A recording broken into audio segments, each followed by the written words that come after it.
thank you to Muthu, who has pioneered and tried to work out with me for this particular session. I'm thankful to the institute also for inviting me for this session, which is our existence this year only. So we have got all our UG, PG and a PhD programs in Chandigarh only. So that's how we are. So I'm professor at this particular place. Now, before I start, let's say, this is what we say accreditation. Maybe you might have heard of these accreditations, and maybe some of you might be aware of how exactly we are to get our program accredited. But this is what we say is a process. It's not a one-day process. Let's be very clear, because it's a quality process. What we have got is, we are to see whether your program which you're conducting has got some quality component in that. And is there's chances that this particular program will improve. So that's what we say is a process of quality assurance and improvement. One is, because usually people confuse a lot of things about accreditation. One is approval. There is a program which is being approved by AICT, and every year they get approval for that. Now let's say there are thousands of the institutes who have got approval for conducting a program.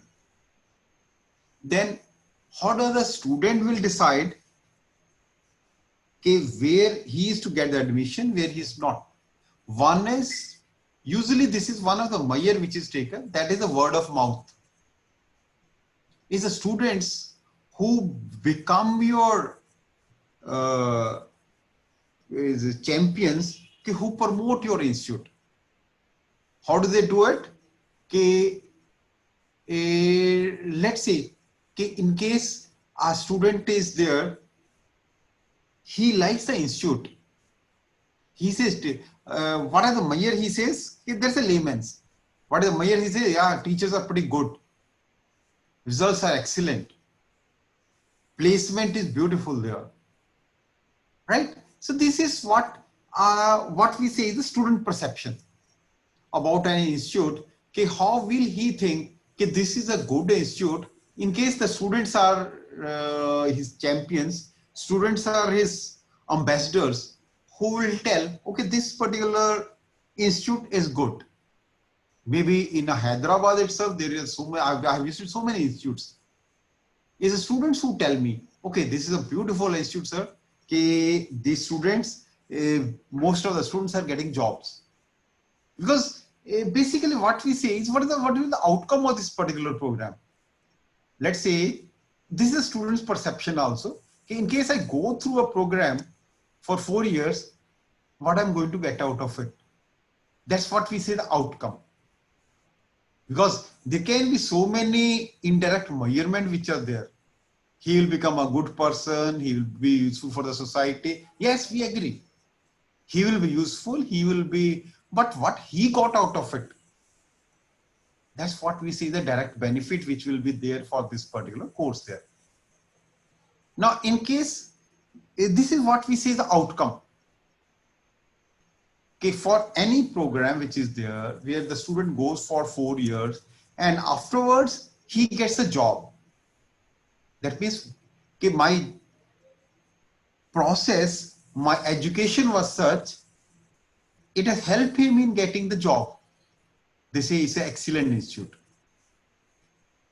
Just like in case of our Punjab Engineering College, it's a 100-year-old college, I was telling you. Okay, most of the students, they get more than one job. And there are students who will get job in Microsoft, Google, Facebook, and all these companies. So obviously, the moment this is the state in which we people are, then obviously my input which will come into the system will be very high.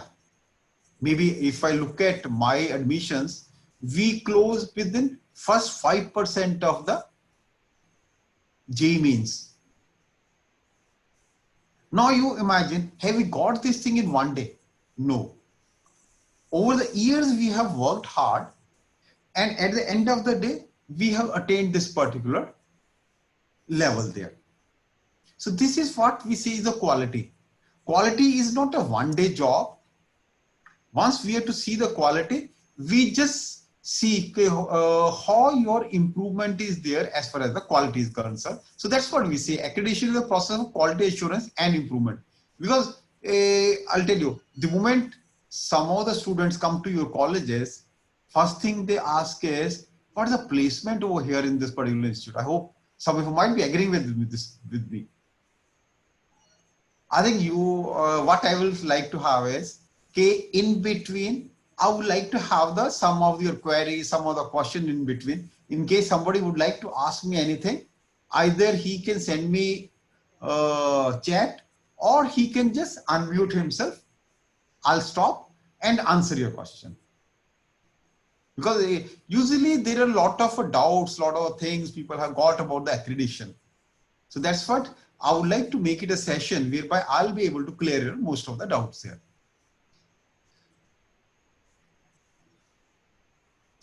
So this is what we have got.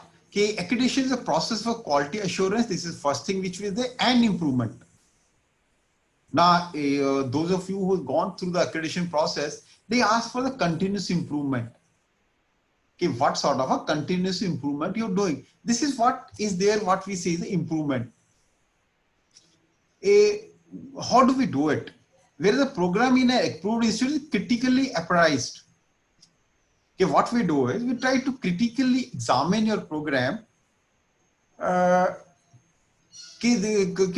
are the norms and standards prescribed by the regulatory body. Who's the regulatory body? Your AICT. Let's say AICT gives you certain norms and standards. Let's say AICT says your faculty ratio should be 1:50. That is one of the things which is a norm and standard which is there. Now, have you got that? That is one criteria through which we'll try to find out whether you are fit to be accredited or not. And this is what we do not for 1 year. Whole of your accreditation process is there for the 3 years. It's a 3-year process through which one has to go. That's what we say, norms and standard prescribed by the regulator from time to time. And this regulation keeps on changing. So that's what we say, it's a measure of the quality which is there. And another thing which we say about the accreditation is which indicates that the program fulfills desired standards. Okay, there is set of standard which is there. Okay, let's say my program should follow these particular 10 things. In case it's following all the 10 things and it's more than what we say is the recognition process, then we say the program is accredited. Now, first of all, I would like to share with you what is not the purpose of accreditation.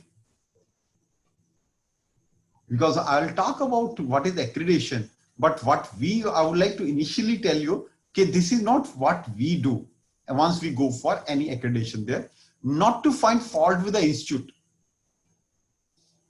Because no institute is perfect. Even if I look at my own institute, Punjab Engineering College, which is 100-year-old, there are so many things which any expert committee can point out. That's what we say. Okay, not to find fault with the institute, but to assess the state of the performance. We would like to just see how is the performance there. And not to denigrate the working style of the institute and its program, but to provide feedback to their strengths and weaknesses. Basically, it's a system through which we try to provide some sort of feedback.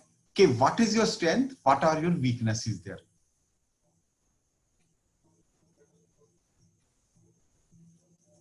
And not to demarcate the boundaries of the quality. We are not saying that this is what is quality. One institute may be very high in quality, other may be not one. And there we have to sensitize the process for continuous improvement in quality provisions. Okay, one, we would like to see what is your quality. Then another, we would like to see whether there is any process for the continuous improvement as far as the quality is concerned. Now, and then other is we just wanted to provide benchmark of excellence and identification of good practices. We are not saying we are designing this institute as 1, 2, 3, 4, because there is another ranking there. I hope some of you might be aware of the NIRF ranking. Any of the institute any of the participant who is there, who has tried for the NIRF ranking, we would like to find out from you.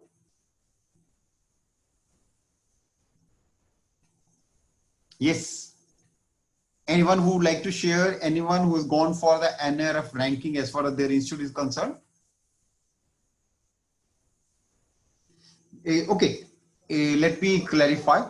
There is one ranking there, NIRF ranking, national. There is a framework which is there, through which a NBA, because NBA is the nodal agency for this also, they rank the institutes. Just like my institute is ranked 37. And in that ranking, there is all IITs, NITs, everyone whosoever would like to participate, that is all there. And based on that, they have got their own performance metrics. Based on that, they decide who's number 1, who's number 2, who's number 3 there. But that's what I wanted to clarify. This accreditation is not defining this ranking and other things. It just says you are, let's say, in case my quality threshold is this, what I say is you are at that particular level there. You may be above, very high above that, or you are on the boundary, or you're in the middle. All of the institutes, we take them as the equal. Then another thing which is there about the accreditation is the program which are accredited. I hope you can distinguish between program and the institute. Program is, let's say, B computer science and engineering is one program, B mechanical is another program there. But we are not accredited in this particular institute only. I'm not accredited in Vallabhbhai Institute of Technology, but I'm accredited one of the program, B computer sciences, which is there in the Vallabhbhai Institute of Technology. So that is why we are here to differentiate. There is another ranking there, another accreditation there, which we say NAAC. In case some of you are from some universities there, that is a NAAC accreditation which accredited the institutes, whereas NBA, they accredited only the programs, maybe all the programs which are there. That's what AIC or NBA, they take this undertaking.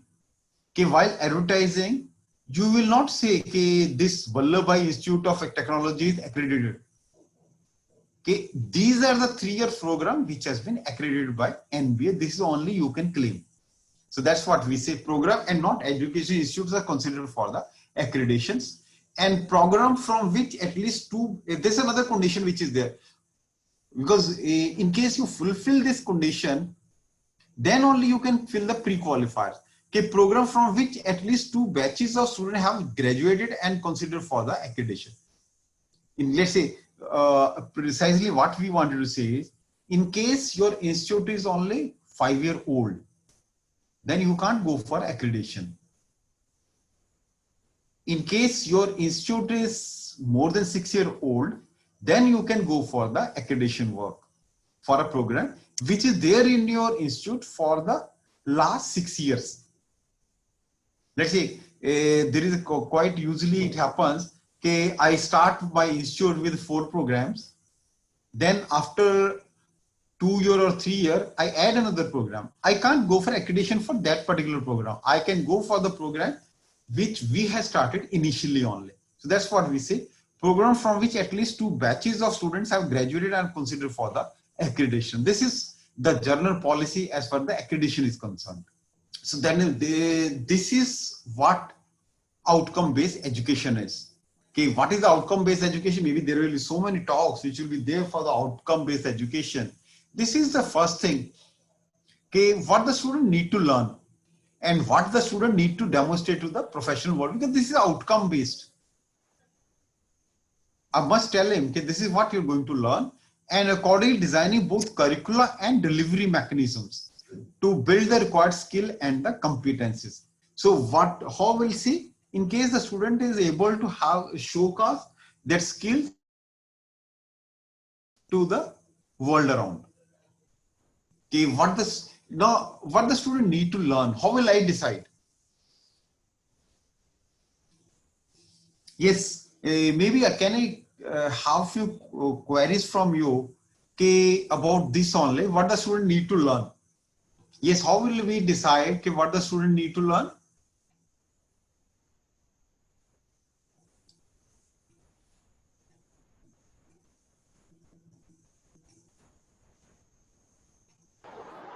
So based upon the requirement and the demand.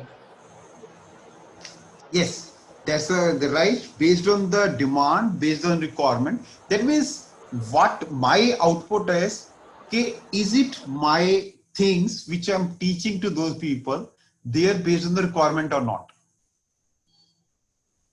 You're very right in saying based on the requirement, I have to decide what is to be taught. Now, then who decides what the student need to learn? Maybe I'll keep on asking you till the time you answer. Let's say.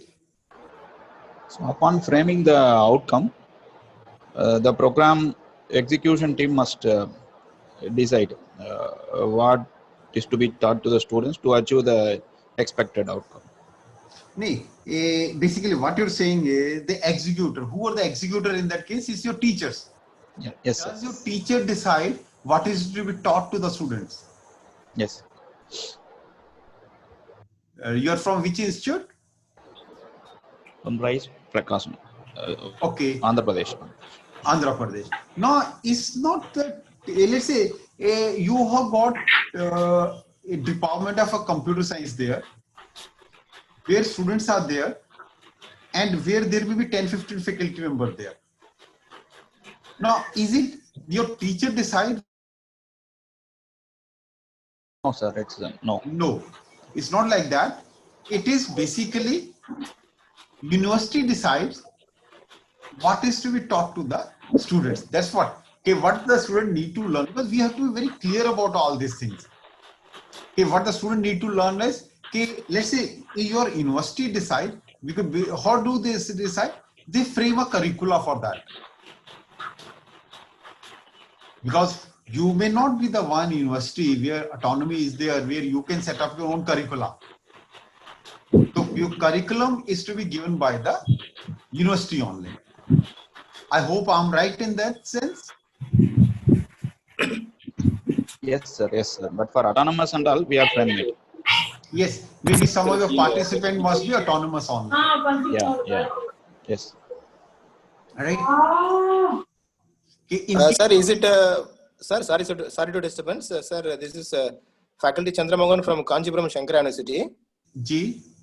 Sir, in our college, actually, we are deemed university. So we are having a board of study members in each and every department. Every year, they're going to change the curriculum according to the like updation or necessity or guidelines from the AICT or AGC, sir. Is it I'm correct, sir? Yeah, is correct, because you are a deemed university. Because this is what NBA has done is they have divided the institute into two categories. One is tier 1, other is tier 2. Tier 1 is the universities, deemed universities or autonomous institutes who make their own curricula and impart. Okay, sir. Okay, sir. Understood, And sir. then tier 2 institutes are the ones who are affiliated with some of the universities. They don't have got a provision to design their own curricula, but they are the implementer over there. So okay, sir. Okay, sir. That's right. Thank you. That's what we say. What the student need to learn is who are the ones who will design it. Right? Okay. Now you say teachers are the one who decides who will be teaching. Maybe as you say, your board of study decide this what is to be taught. Now, in case your board of study decides what is to be taught, do they know what the industry is looking for?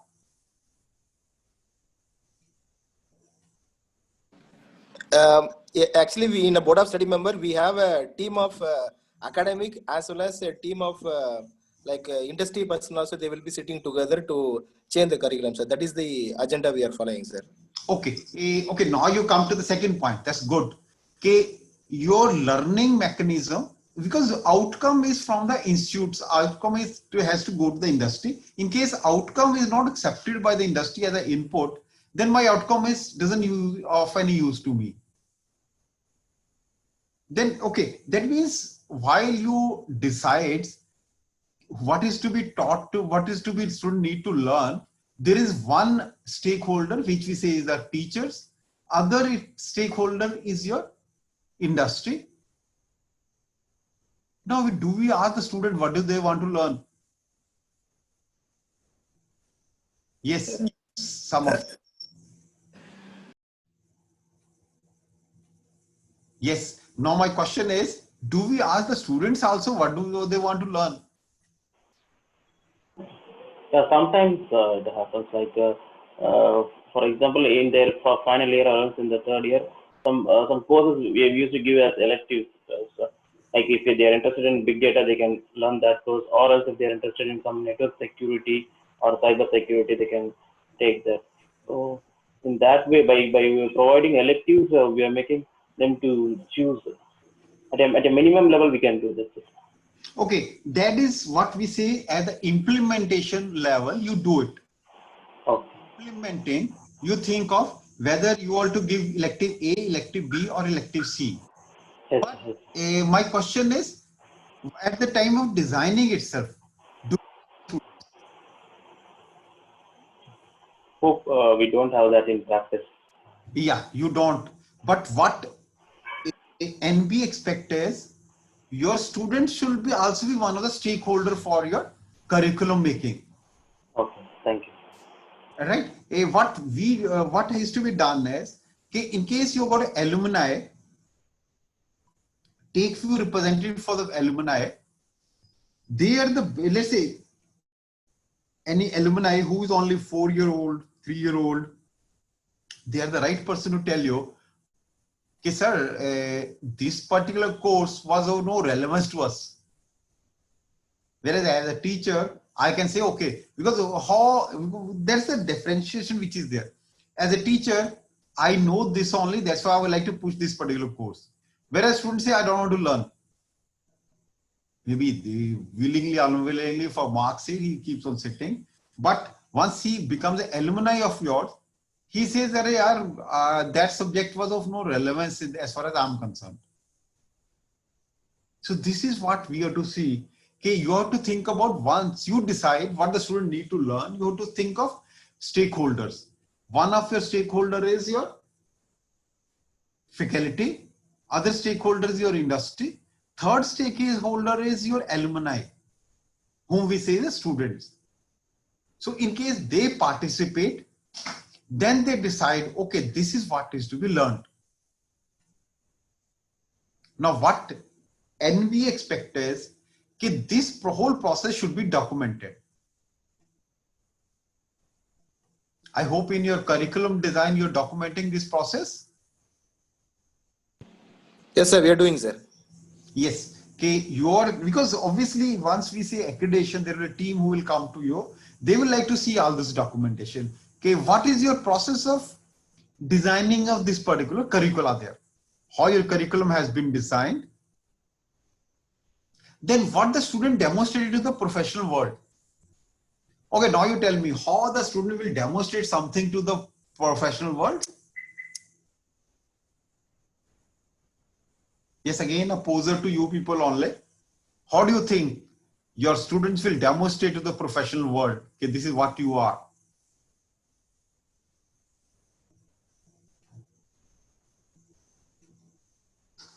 I think you have to answer. Some of you, maybe I'm having 49 participants now.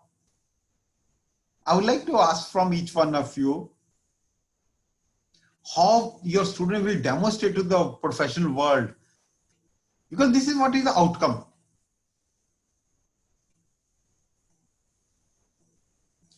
what the student should demonstrate to the professional world. Okay, in case they get placed and they go to the industry, they are able to show their technical skill. They are able to see their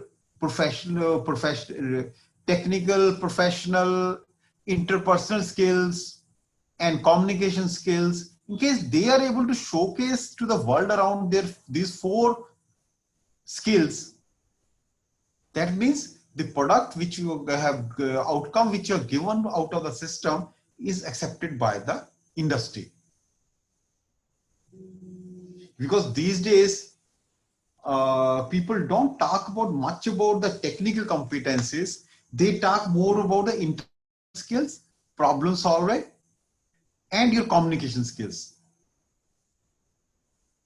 You will be surprised to know, once we talk to the, in our institute also, once we talk to the employers, they say technical skill can be built. Professional skills can be built, but we can't build up a communication skills. We can't build up interpersonal skills. This is what the student has to demonstrate. Because this grinding has to be done for the students.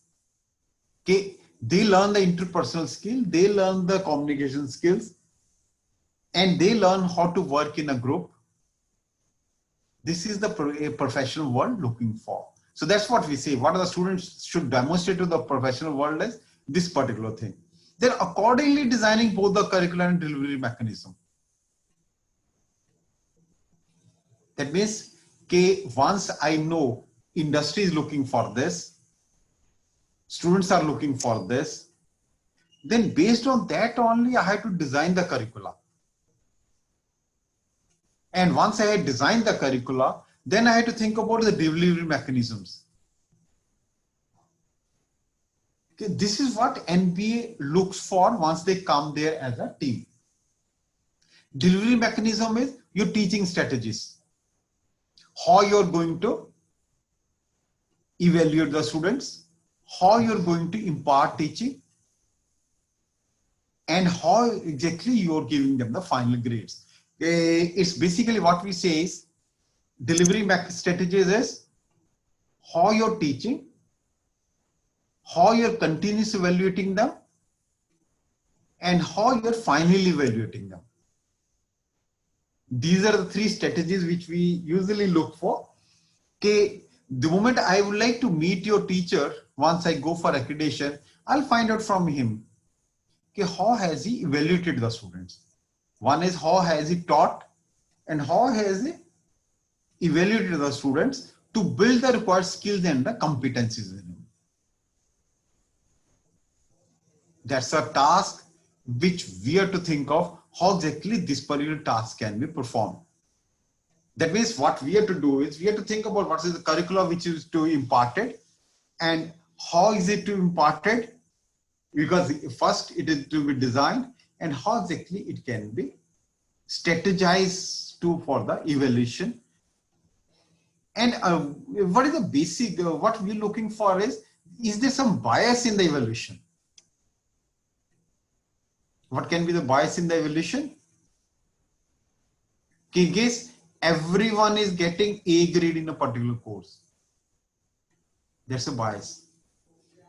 Or everyone is getting C grade in a course, again it's a bias. Then I have to define how exactly I have evaluated.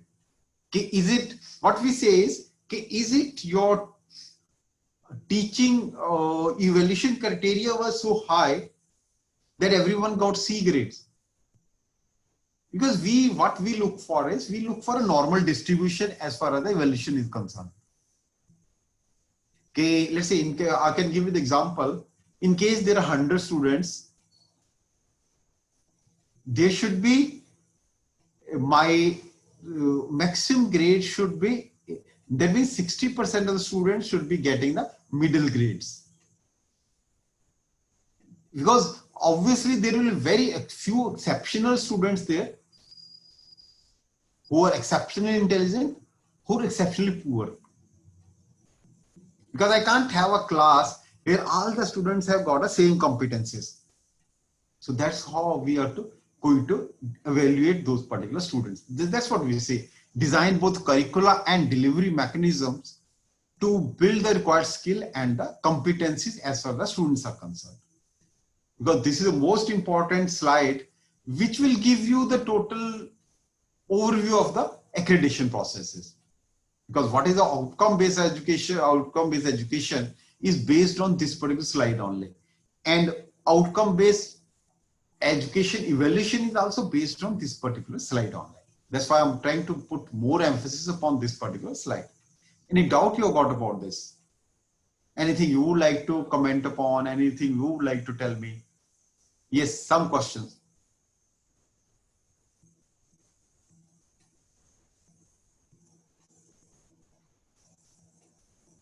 Yes.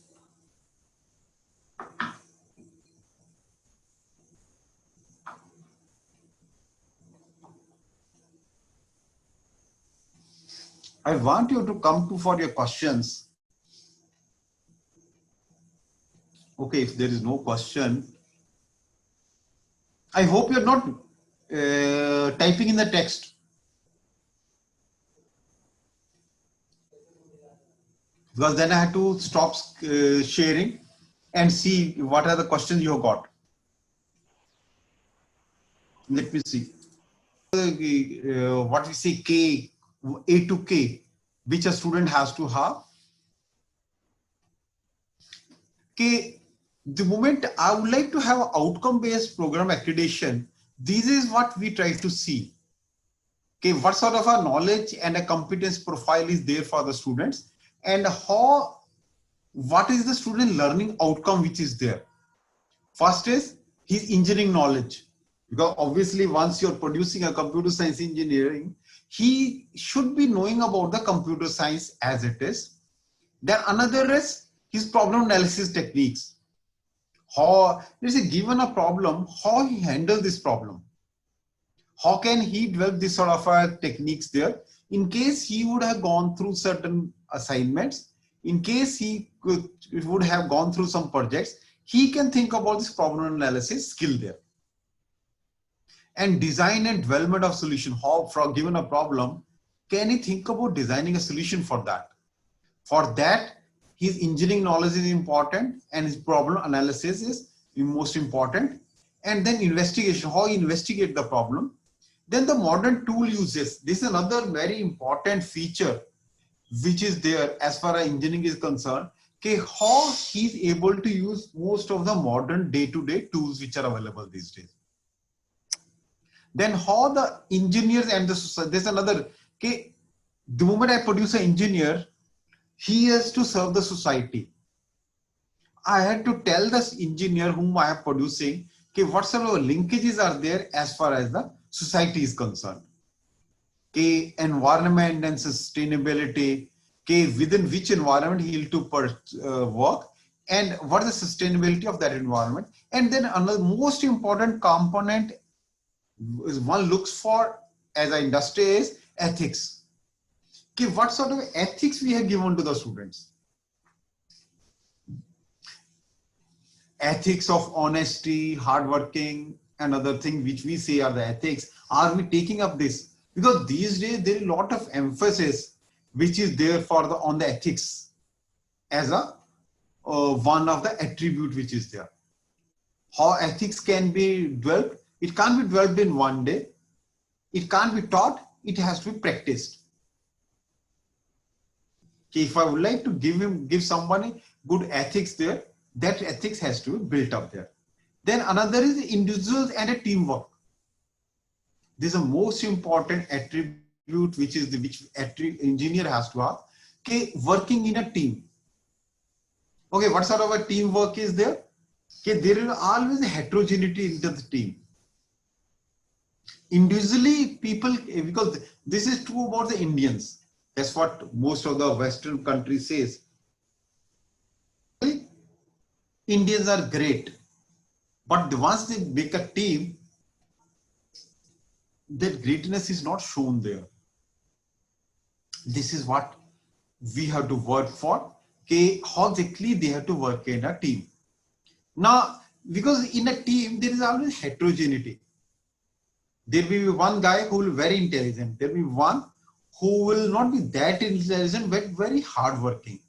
Then the third, maybe he keeps the team in a jolly good spirit. So all these components which are there of the team are important for us. So we have to think about how they can work in a team and how exactly somebody out of a team, how a leadership is there. Some are born leaders. Some has to be shown this particular tactics is there. And all this can be learned in case they have got a project-based learning. Because I'll share one of the example which we have followed. Once we give the students option, you make a team for a group. What they will do is they'll try to find out most of the friends who will work with them. Or there are 3 very intelligent people, they will combine together and work. Excellent way. But world is not like this. So what we did was, we told them, okay, you are to making a team. One you do is, one of the student should be someone who's got a marks between, let's say, 90 to 100. There will be 2 team members whose marks are 50 to 90, and there will be one student who will be having the marks less than 50. There were a lot of protests. Why should we have this sort of a team? Then we told them, this is a team which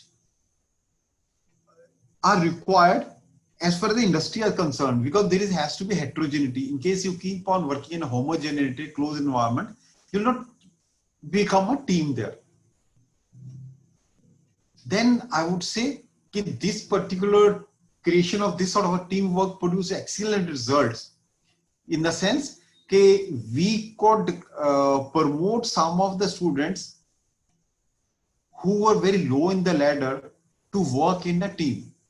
They also start contributing, and the toppers or the very bright people, they also got to know how to work with someone whose IQ may be low, but he may be very intelligent, maybe very patient, he may be very hardworking. Maybe there may be someone who's in the 70 to 80 marks, but he's good leader.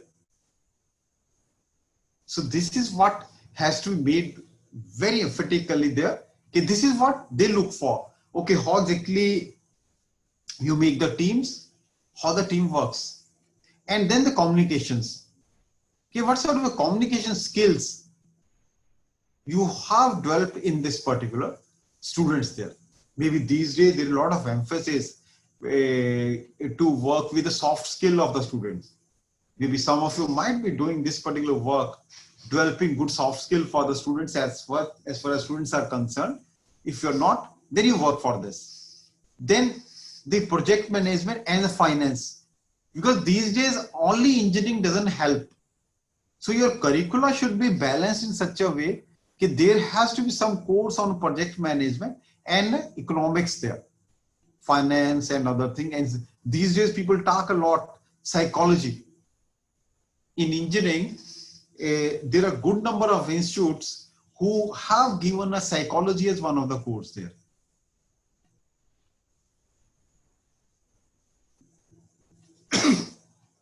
Sorry. And then last is your lifelong learning. Whether, because let's say this is a very famous thing about the engineering. Engineering life lasts for only not more than 5 years. Any engineering thing which is there not last more than, with sciences they have got a life of 10 years, engineering has got a life of 5 years. After their knowledge, technical knowledge has to be upgraded.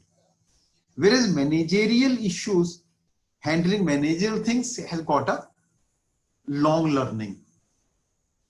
So what we have to think of is how exactly we have to go for the lifelong learning there. That means, are we making the students only a spoon feeders, or we are making him to think? In case I can, in the 4 years, I can make him to think a lot of things, then he become a lifelong learner. Otherwise, he is learning whatever you feed him. So this is what most important. So these are the certain graduate attributes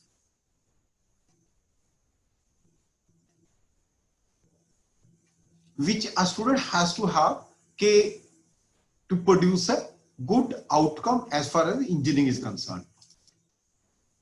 So I was talking to you, it's a two-tier system which is there for the accreditation. Type 1 institutes applicable to engineering program offered by academically autonomous institute and by university departments and constitute colleges of the universities. Any institute, because this is where most of the institute confuses and they look for somebody to advise them, tell them.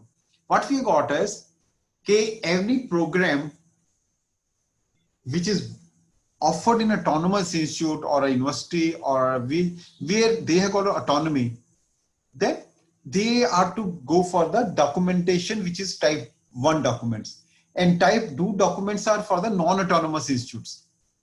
In case institutes is affiliated to universities, they have got a different set of documents which are to be filled.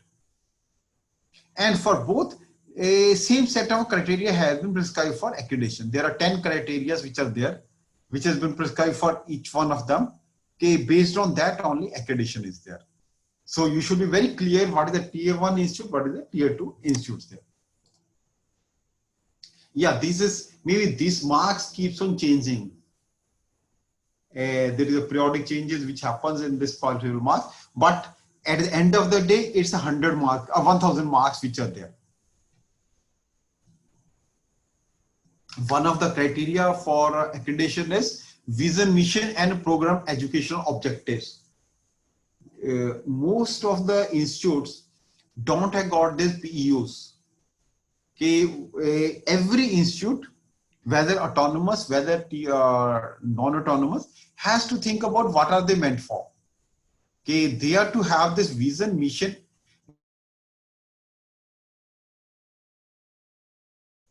It's not that you write on a paper and put it there. There has to be some team who will work and come out with your vision and a mission statement as far as the institute is concerned. And let's say you are conducting this program. What is the program educational objectives? You are conducting a program. What is the program? Let's say B, computer science and engineering is a program there. Now it has got its own educational objectives there, which you ought to have. Only then your accreditation will be there, and you have to show all documents. I'll come to what sort of documentation you have to show. Vision, mission, and a program education objectives are there. There are for tier 1, there are 50, and tier 2, it's a 60 marks which is there. Then program curriculum and teaching. There's a lot of emphasis upon this learning processes. What sort of curricula is there? How this is being imparted has got this many marks there. Then most important component where a lot of marks are there is the course outcomes and the program outcomes. You have to map. There has to be some, let's say you initially decided this course has got this particular, let's say you have got this sort of objectives and this will be outcome of this, then we have to measure them also. How do we measure what will the outcome for a course? Let's say you thought of in this particular course, maybe some of other there were other sessions scheduled, as I know, where they will talk about this course outcomes. But at this stage, I can tell you, in case there is a course,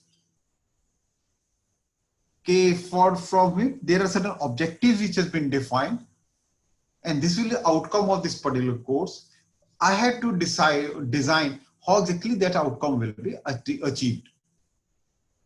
Let's say maybe somebody will talk about question paper setting and other things where this course outcome has to be mapped. And then we have to, from the course outcomes, come for the program outcome. If all of my courses are able to attain the outcome levels, then my program outcome will always be there. Otherwise, I'll face, because if you look at most of the work which has to be done has to be done in this particular course outcome and the program outcome where there is maximum marks. Then your student performance. Okay, what is the performance of the students as far as the students is concerned? Okay, what is the first criteria they look for is, okay, how many students are clearing a program within the 4 years. Let's see, how do we say? Okay, there are 60 students who joined this particular program in the year 2018. Out of these 60 students, how many have cleared this particular program in 22? Okay, if there are 60 admissions which were taken place in 18, obviously they will pass in 22. So how exactly this particular transition is there is what they're looking for as far as student performance is there. There is always student performance index there. Okay, this is what a student has attained, student performance is there. Okay, in case based on that only marks are there. Then another is your faculty information and contribution.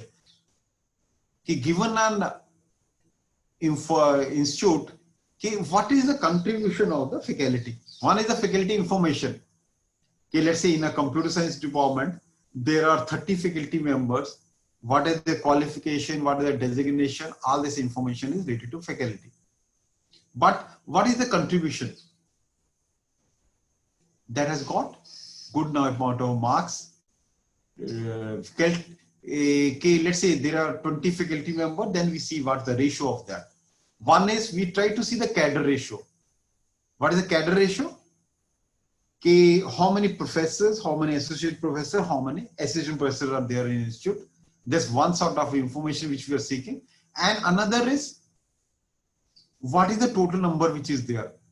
Usually we say for the tier 1 institute, we look for in case they have got a ratio of 1:20.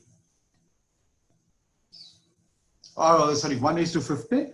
Then they look for 1:20. Even 1:25 they accept for accreditation purpose. But only thing is marks of the faculty are reduced in that case. Then we look for their contribution. These days only teaching is not the one which is the contribution of the teacher. Another is how much he is able to do in research, how much he is able to do in consulting, are some of the, and how many publication he's got. So all this they constitute his contribution as far as the faculty is concerned. Can you imagine this in the whole system? It has got 200 marks. 200 is quite a big marks in case any criteria is there.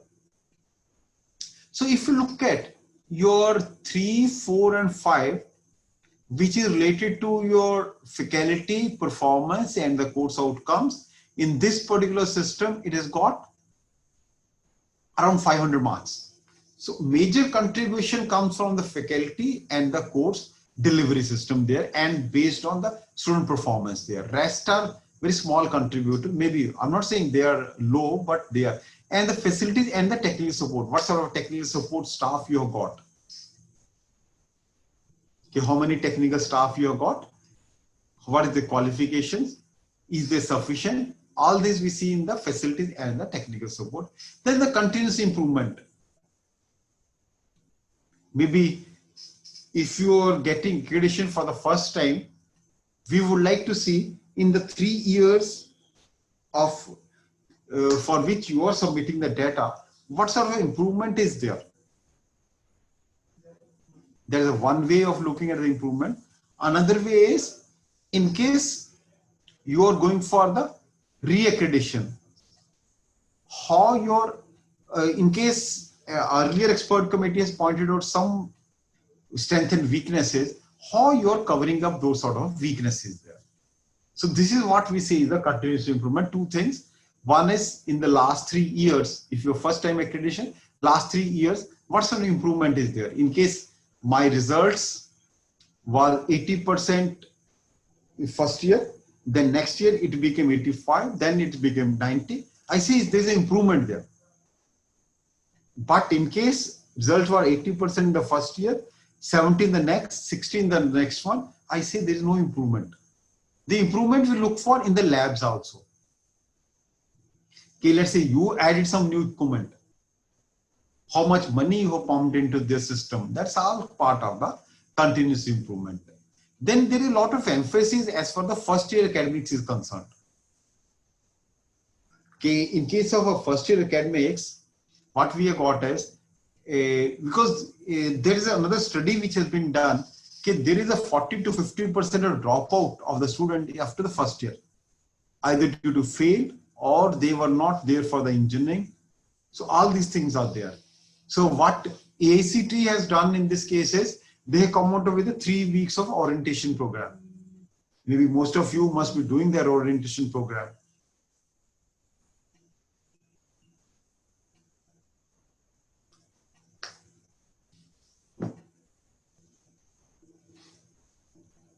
And then first year academics is most important, how exactly you're going for the improvement of the academics is concerned. Then another is a student support system. Okay, in case some students, weak students are there, some other things are there, how you're helping them out. Are you organizing some poor student classes beyond the class hours? So all they form this particular student support system. Then we have got a governance, institutional support, and financial resources. So these are the marks which are there for this. So all of this 10 criteria, because our accreditation is based on these 10 criteria only, and it carries 1000 marks. Now for each of the criteria, they have defined, okay, in case you attain this percentage of marks, you will get this accreditation, otherwise you will get this accreditation there, or you will not get any accreditation in this case. Just let me take one call. Hello.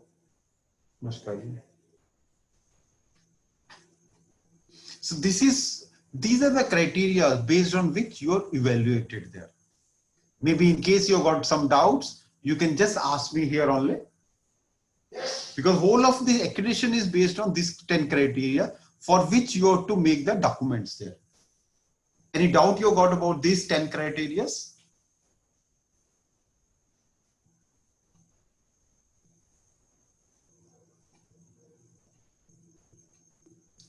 I hope I'm not very fast.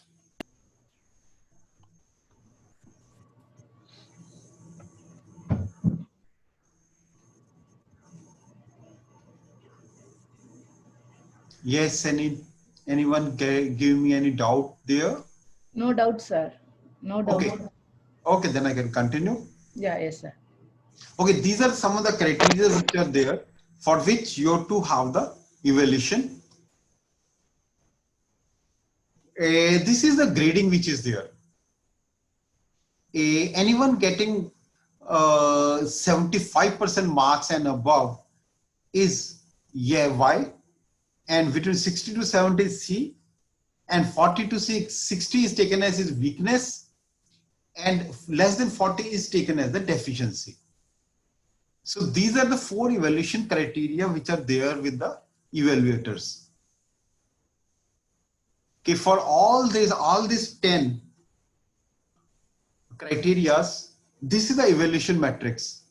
Okay, in case it is above 70%, 5% above, you get Y. If 60 and 75, C, 40 to 60 weakness, and 40 is your deficiencies. So you should be maybe in case you do some SWOT analysis, you ensure that you don't follow in this particular bracket. Because this is the most critical bracket which is there. Ideally, in case you can fall in Y and C only. Even 1 or 2 W is also acceptable, but D is not acceptable.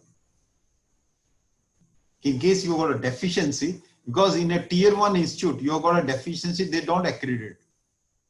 They say okay, tier 1 institute should be higher than the tier 2 institutes. That's how they are taken up. And these are the criteria which are there. So what NBA does is they give 2 types of accreditations. One is a 6 years Another is a 3 years accreditation. Okay, if there is no deficiency or weakness in any of the criteria laid down by NBA, with at least 7 criteria shall be fully compliant and concerns in the, and okay, in case, how will you get a 6-year accreditation as if there is no deficiency or weakness? That is D and W shouldn't be there. There's a 1 criteria which is there. And 7 criteria should be fully compliant. That is Y. And a 3 can have some concerns. That can be one compliance which you're having for getting the 6-year accreditation. And another number of available PhD in the department is greater than or equal to 30%. Okay, let's say in the last 2 academic years, you should be having this number of a PhD should be more than 30%.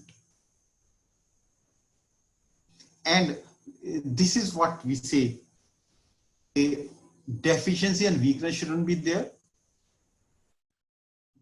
Sufficient number of PhD should be there.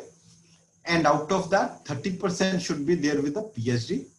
And admission in the UG program at the level are more than equal to 70%.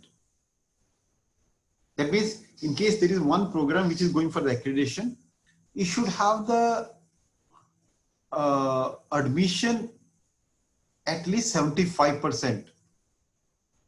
And in your institute, the institute average for the last 3 years should be 60%. Let's see, what we say is, in case you got a strength of 240, and there is a program, 4 programs are there, 1 program is there for which you are going for the accreditation. That means at least for the last 3 years, 45 admissions should be there in that program. And out of 240, 60% of that, at least 144 admissions should be there. Okay, that's a roughly I say. Okay, in case a program has got a strength of 60, there should be 45 in the last 3 years, and another, okay, whole of the institute 60%, maybe 144 admission should be there. Only then you can get a 6-year accreditation. So that means 3 criteria: no deficiency, weakness, then availability of the PhDs, and admissions there. Then the faculty student ratio, that's another criteria. It should be equal to 1.15 average for the previous 3 years. Okay, they look for the average. Okay, in case, let's say in 1 year you got a 1:12 as the ratio, in the other you got a 1:16 as the ratio. Maybe in this process you get a 1:15 for the average. So that's what we say, faculty student ratio in the department should be 1:15 average for the previous 3 academic years, including the current academic year. And at least 2 professors, 1 professor and 1 associate. That means any department which has got a strength of 60, there should be 2 professors, or 1 professor and 1 associate professor. This is what they're looking. In case you don't have got a professor, you will not be able to have the accreditation there on a full time, on the regular basis. And these professors should be having the PhD degree. And for the last, this should be there. And another, placement ratio should be greater than 40%. Now, initially, if you look at initially, they used to think of placement as on-campus placement. But these days, they consider the off-campus placement also. And in case you got the record, if the student has gone for the higher studies, even that is acceptable. Only thing is they look for is your student has passed, but he's sitting idle at his home. That is not acceptable. So this is what they say, okay, your placement plus higher study should be more than 40% for the last 3 years. In case this sort of a thing is there, we say you can be accredited for the 6 years. And HOD should be PhD only, because there are certain institutes where, especially the autonomous institutes, where rotation goes up to the assistant professor level also. Even if it's assistant professor, but that fellow must be having the PhD degree. So these are some of the criteria which are there, based on which some can get a 6 year of the accreditation. That is what we say the full accreditation. That means Y should be greater than 7, W and D should be 0. And these are three obviously once W and D are 0, Y is greater than 7, then your C will be 1, 2 or 3 there. Any doubt you got about this particular criteria? Basim Nazir, he want to say something? No, sir. Okay, everything is clear? Yes.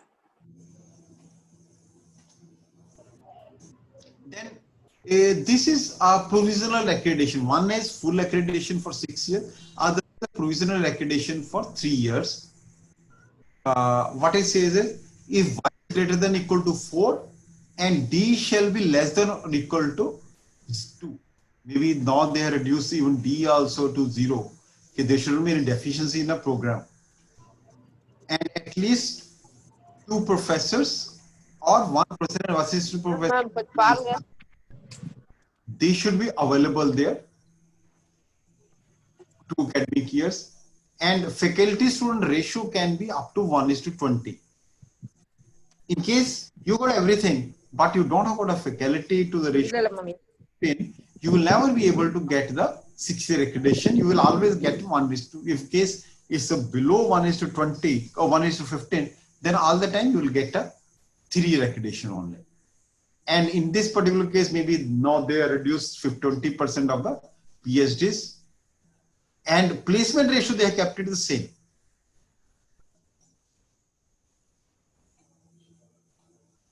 Now another thing they added, in case of a D in criteria 5, faculty information, that means faculty is not there. There is no contribution of the faculty.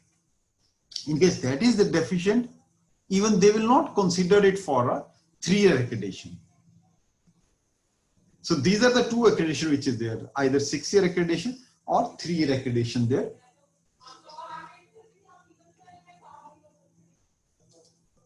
And no accreditation if program fails to meet criteria for award of provisional accreditation for 3 years, the program will not be considered for accreditation there. So these are the 3 things which are there for the accreditation.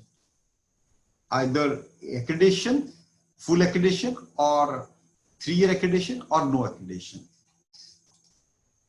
Maybe this is what we have got as far as your engineering programs are concerned. These are the some of the criteria based on which accreditation is there. Maybe this is what, maybe this is a tabular form.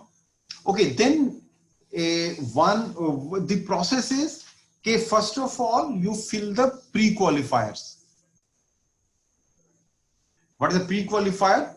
It's not a self-assessment report. It is just a small document which is there, which you have to fill, which we say is a pre-qualifier. Pre-qualifier is some information, basic information about your faculty, program, faculty strength, and other things. They evaluate that particular performer. And there is only 10% fees for that. That means in case fee for one of the accreditation of a program is 1.5 lakh, they charge only 15,000 for pre-qualifier, because this pre-qualifier was not there earlier. Everyone was to fill the SR and institute will get rejected. And there is enough time which is wasted. Now what they have done is, now they come out with pre-qualifier there. You fill the pre-qualifier, and from the pre-qualifier, in case you qualify, then only you are asked to fill the SAR. We call it a self-assessment report, which you have to fill for the institute. Now, once you fill the SAR, then your SAR is evaluated. And based on this particular evaluation, they decide, they request you, once if your SAR is okay, then they ask you, okay, please give the 5 set of dates of 3 days each, which should be Friday, Saturday, and Sunday. And in those days, just one second.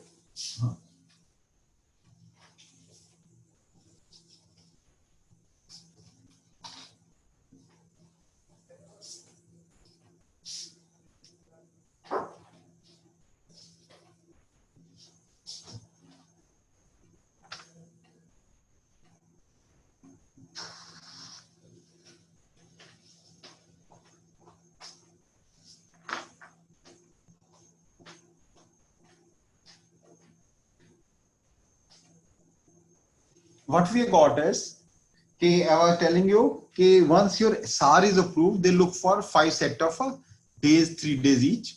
And once you give them, then they define, okay, this is the date on which your institute will be visited. Once a visit is there, they will make all arrangement. NB makes all arrangement for stay and the movement of the travel arrangement for the faculty. You have to provide them only working lunches. And this is what it's a 2.5 day visit.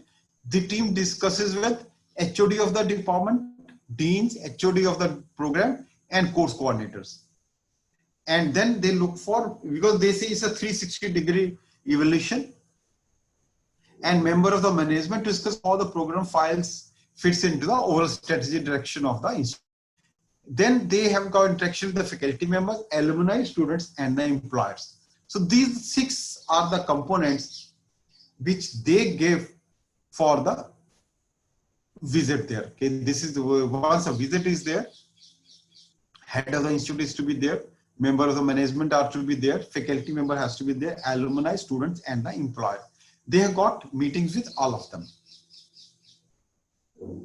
And they sometimes they do meet the technical staff. And this is the list of documents which they try to see during the visit. Okay, what you have filled up the SAR, self-assessment report, where all this information is there. Now what SAR is, it is just filling the pro forma, where there are 10 criteria. Those of you who have seen this particular SAR, there are 10 criteria. For each of the criteria, they look for some information. The institute provides them the information, but once the team comes, they look for the proofs of that, whatever you have said. Let's say we say there are 20 faculty members. Now they look for the proofs. Where are those 20 faculty members there? So this is what they have defined. Looking for the document in 2 terms. One is institute specific, other is a department specific. Okay, there are institute specific documents. This is what is seen by the chairman, and then there are department specific information which is seen by the team, 2-member team there.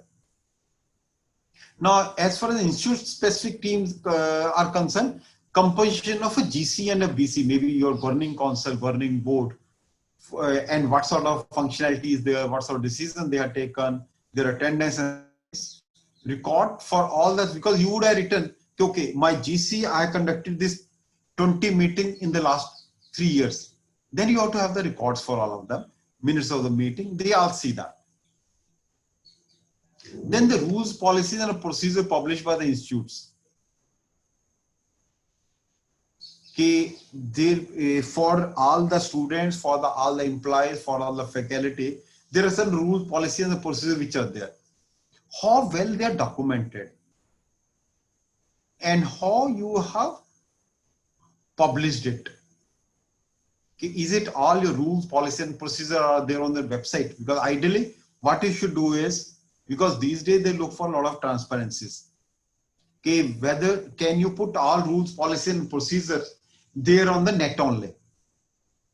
Your website, put all these things, and all your academic regulations put up there. The next they look for what sort of budget allocation utilization is there. They look for proofs. Okay, in case 50 lakh has been allocated to the department, what sort of utilization is there, because this is where most of the private institutes face a issue, because they don't allocate it to the departments. What we advise is they should allocate this money to the department and let the department spend it.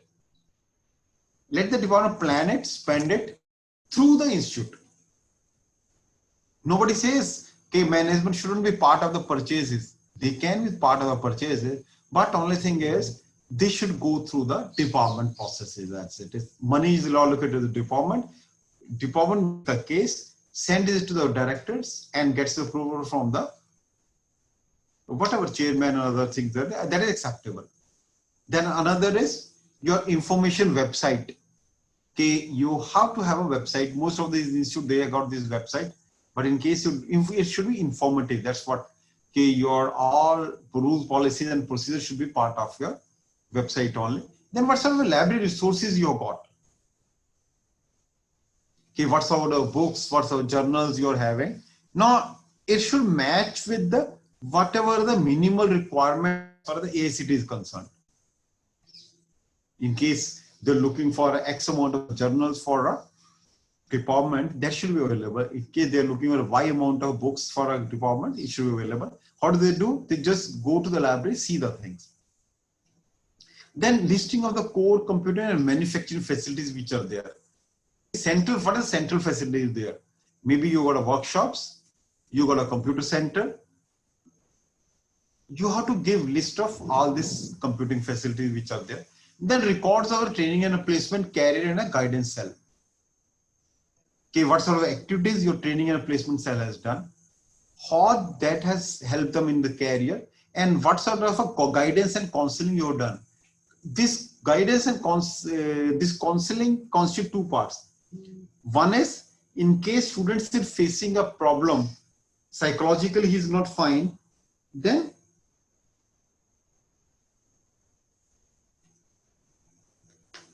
what is to be done is he has to be monitored, counseled during his years. But what guidance and counseling cell is, in case how to plan up their career, how to make up a biodata, how to face our interviews, you have to plan up some of this particular processes there. And records of safety checks and the critical installations. There may be some safety checks, some critical installations which are there. How do we check those? Let's say in a chemistry lab, you have got a gas cylinder. What sort of a safety measure you have built up there? Fire extinguishers are there or not? And in case there is certain critical, because in engineering we have got a very few critical installations there, but electrical installations are the critical ones. You have to think of what sort of safety checks and has been done. Then your medical care records and the uses of what sort of medical records you got. Then your academic calendar. Then your handout file. This is the most important component as far as faculty is concerned. Every faculty has to make his course files, because since it's a 2-week course, there will be a lot of question answering about the course files and other things there. That is what is the linkages with the faculty. How he has delivered the course, your 200 marks depends upon that only. Then your set of question paper, assignment, evaluation schemes and other things. Then this is most important component is the feedback forms. Let's see what they look for is feedback form of the courses, feedback form of the faculty, and then analysis and feedback and a corrective action. Let's say there was one course, student says teachers, they evaluate the student because they look for students should be evaluating the teachers also. That's a feedback which they're looking for. And in case student says this particular teacher is poor, again next year you put up the same teacher. Again student says is a poor. In case there is something like that, then it's a very dangerous thing. Because what we have to do is, in case there is this sort of thing is there, what sort of a analysis of the feedback you have done. In case you ask the student, how was the teacher? He says, they are very poor. Have you done some analysis of that? And have you taken some corrective action? This has to be documented. Same is true with the faculty. In case there is a faculty who is not performing, what is the corrective action you have taken? Maybe removing of a faculty in case he is not performing is a good corrective action you can take.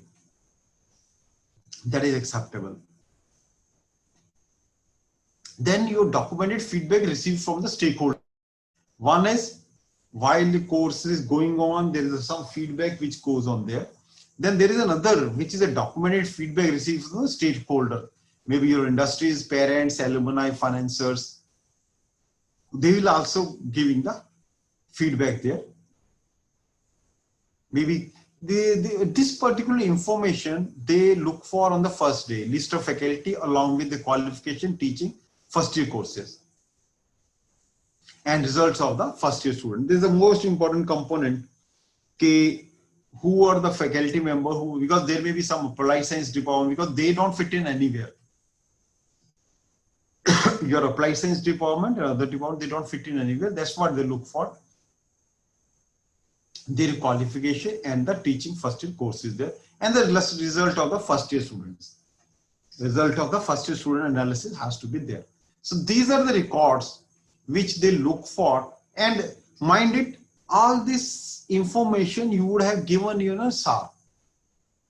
The self-assessment report which you prepare has got all this information. Only thing is in your SAR, you don't put up any documents there. Whereas once they come back to you, once the team comes back to you, they look for this sort of documents from you. Then this is what they say is a program specific. This is because basically they are accessing the program only. So this is what you fill up in your SAR.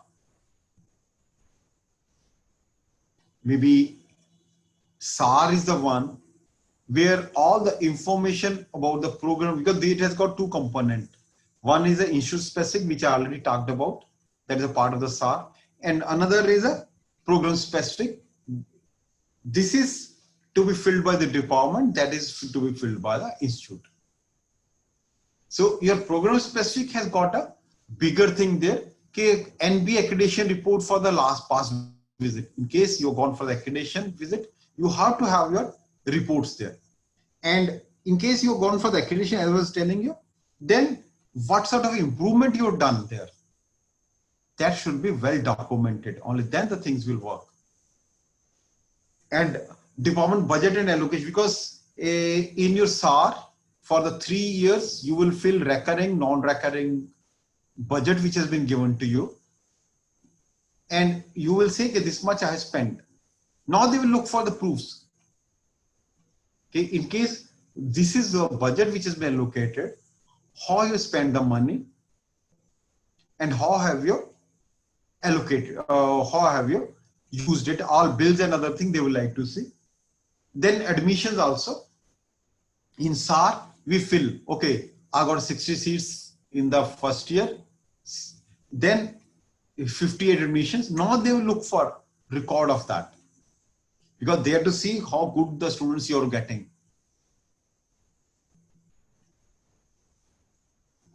So this is what we say, admission seats filled and the ranks for the last 3 year data. Because this information you have filled up already, only thing is documented proof you have to have in there. This is most important. List number of students who cleared the program in 4 years. I was giving the example, students who were admitted in 2018. How many students were admitted? After that, how many have passed? Is what they look for in this particular document there. And this data has to be there for the last 3 years. Then they look for average grade points. Either they look for the average grade points, given a class, how you graded the students, and how many students have got A plus A grade there, and what is the average there, or they go by the marks. Okay, in case there are 20 students who got 70%, 5 students got 80%, what is the average of that? So that's what they're looking for average of the whole class there. Then some of the professional society activities, all this information you want to put. Okay, what are the society the activities you perform, events you perform, conferences you organized. In a SAR, you will give all this information. But now they would like to see this particular information there.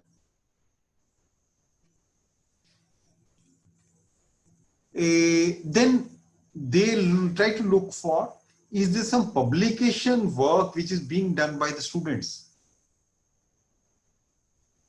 There will be some publication which is being done by the students. Then they try to see whether what sort of publication has been done by the students there. Then they look for sample best and the average project reports. In the final year or the 5th semester, student do some project. You have evaluated them. Now what they look for is best 3 reports, average 3 reports, and worst 3 reports. Now only thing is, maybe I can tell you the rules. Okay, it shouldn't be you say this is the best report I have got, but the fellow has got a 50% marks in that. So this is what you have to see. Okay, sample best and the average project report thesis of the students. Then the detail of the faculty student ratio, that's another thing they're looking for. You have filled up, okay, this in first year I got this many number of faculty, second year are this, third year this. Now they are looking for the proofs for that, because they are to decide what is the faculty student ratio. Maybe you are claiming 1:12, whereas once they calculate, it comes out to 1:20. How? Because they will be removing so many faculty members who are staying for 1 semester only. Criteria is, in case a faculty joins in July, stays up to you up to June, this stays up to 11 months there or 10 months, then they will be counted as a faculty for you. In case you keep the faculty in December, that is not counted for that particular year there. Then the faculty detail with their service book, salary details, all the information they're looking for. Then faculty list with their qualification, date of joining, publication, and interaction details they look for. Because you are given this particular information in the SAR. Now this proof you have to collect and put there. Then what sort of publication your faculty has done. This is another information they look for. Some R&D consultancy project which your faculty is performing, they're looking for that. Then they want your faculty to interact with the outside world, maybe institute which are very new, they face these sort of issues, non-interaction of the faculty with the outside world. But what has to be done is, how many times your faculty has gone for some viva, because how many times they have gone for some evaluation, some publication thing there, or some course there. All these are nothing but their outside interaction.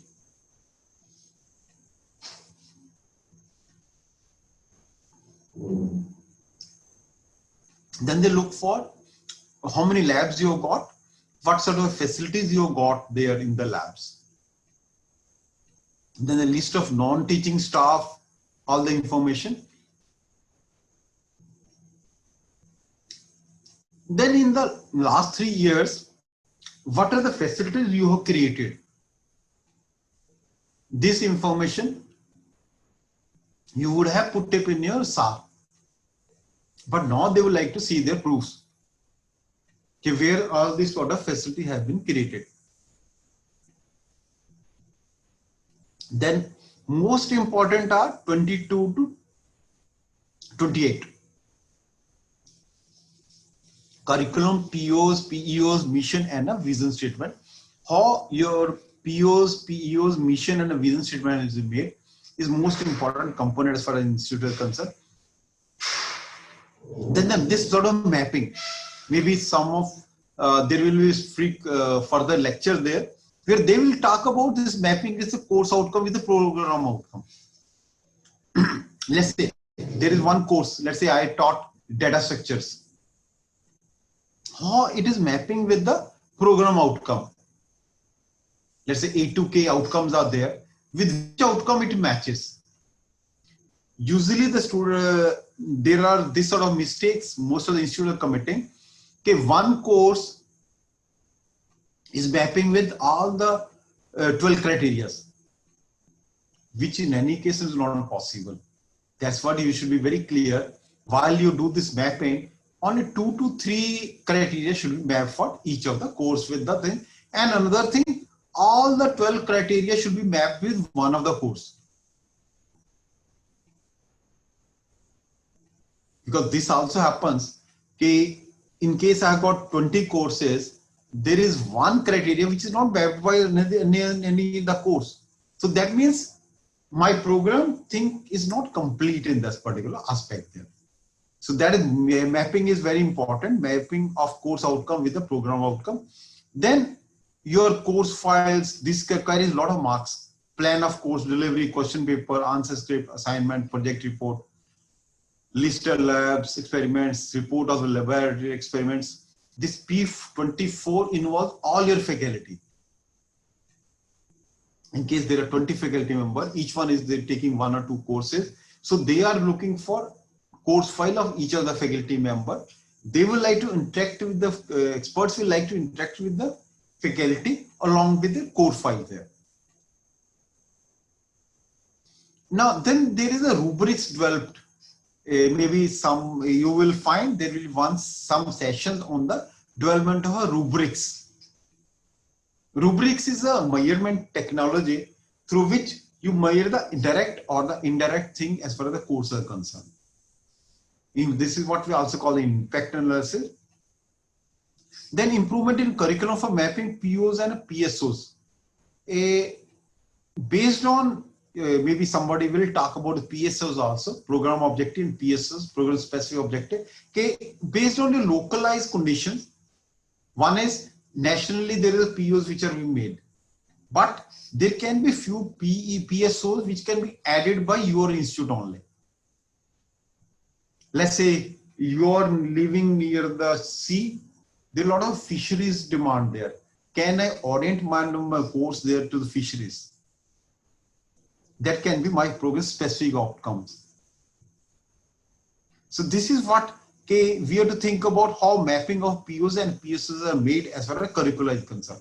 Given the curricula, all the courses of the curricula, all the objective of the curricula, which one is meeting which POs there. That's what has to be designed. Then stakeholders improvement in the process of improvement of POs and POs.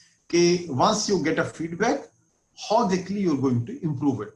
Let's say your industry comes, they say your students needs to strengthen their databases and the data structures. Then you have to work for that. So this is all what we say are related to your program specific. So these are the 2 things. One is institute specific, and mind it, your SAR is based on this only. Maybe if you look at the criteria 22 or 21 to 28, there will be specific lectures organized in this particular course for this only, where how exactly this mapping is to be done. Only then you can fill it up in your SAR. Because SAR, self-assessment report, constitute all these things here for which you are collecting the proofs. So in case you have collected the proof, you have made the documentation, then there is nothing which can stop accreditation to be done in this particular case there. So that's what I thought I'll discuss with you. Now I open for the questions.